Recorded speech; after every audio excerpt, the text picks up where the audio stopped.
कि जो 18 साल में आपको दुख तकलीफ आई वो कांग्रेस पार्टी में आपको कभी नहीं आएगी। मैं वचन दे रहा हूँ कि आपकी जो लड़ाई है, हर लड़ाई पूरी ताकत से लड़ूंगा, चाहे बीमे की हो, मुआवजे की हो, खाद की हो, भले की सोयाबीन में पीले मुजब रोग की हो, जो भी हो। आज गांव की हर समस्या मेरी समस्या होगी। अगर आपने मेरे ऊपर विश्वास जताया कि आपने मेरे एक छोटे से कार्यकर्ता के ऊपर विश्वास जताया, अगर कांग्रेस का दुपट्टा पहना तो मेरा भी धर्म बनता है कि मैं आपकी हर लड़े आपके बेटे की तरह लड़ूं और इस गांव का ये समझ लेना कि आज के बाद इस गांव का जो दुख होगा वो मेरा दुख होगा और जो मेरा सुख होगा उस गांव का सुख होगा। कभी भी आपको निराशा हाथ नहीं लगेगी मेरे। पर इतना रखना कि आज भारतीय जनता पार्टी के लोग आपने जैसे दुपट्टे पहन लिए, वो सुबह शाम आपके घर आएंगे, ये कहलाएंगे कि जबरदस्ती पहना है, हमको तो बोला के पता ही नहीं था, ये नहीं था। देखो मैं एक छोटा सा कार्यकर्ता हूँ, किसान का बेटा हूँ, मैं किसी के साथ गलत नहीं करता। मैंने इनको इसीलिए कहा, मैंने कहा कोई आदमी स्वेच्छा से आए, हम स्वागत है, हमारे परिवार में स्वागत है, क्योंकि सरकार कमलनाथ जी की बन रही है तय। मैं आपको बता रहा हूँ, आपके 2 लाख तक के कर्ज भी माफ होंगे, 3-5 पर बिजली के बिल माफ होंगे, घर की लाइट माफ होगी, 2600 रुपए क्विंटल में आपके गेहूं खरीदेंगे, 1500 रुपए माता बहनों को मिलेंगे, 500 रुपए में सिलेंडर मिलेगा, 2 लाख रुपए प्रधानमंत्री आवास के मिलेंगे, 25 लाख रुपए तक आपको इलाज मिलेगा, 10 लाख की आर्थिक सहायता दुर्घटना मिलेगी। तो साथियों, बच्चे को पढ़ने के लिए प्रोत्साहन राशि मिलेगी।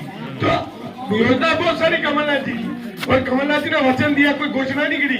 अभी तक आपने एक चीज देखी होगी, आप इतने समय बाद बीजेपी में रहे, भारतीय जनता पार्टी के अंदर तो वचन पत्र न घोषणा पत्र अभी तक नहीं आया क्या?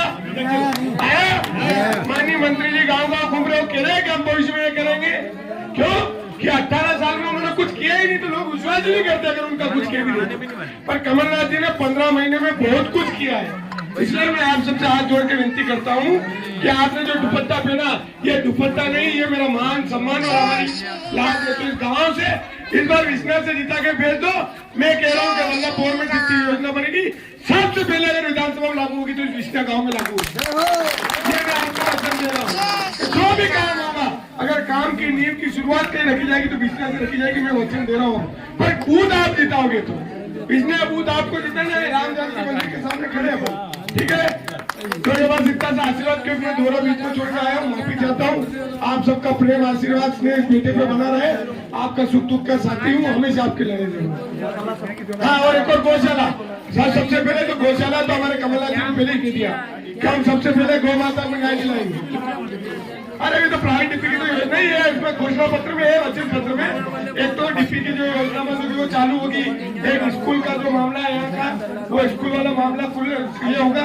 तो दोनों तीनों चीजें मुझे याद है, ये दोनों तीनों मुद्दे मुझे लगातार याद है, क्योंकि मैं क्षेत्र में घूम रहा हूँ। क्योंकि विष्णु एक ऐसा सेंटर है जहाँ आसपास के सारे गाँव जुड़े हुए हैं, तो यहाँ इसको हक अधिकार मिलना चाहिए, उसके लिए पूरी लड़ाई लड़ेंगे। धन्यवाद देंगे। भारत माता की बोलिए, सावरिया से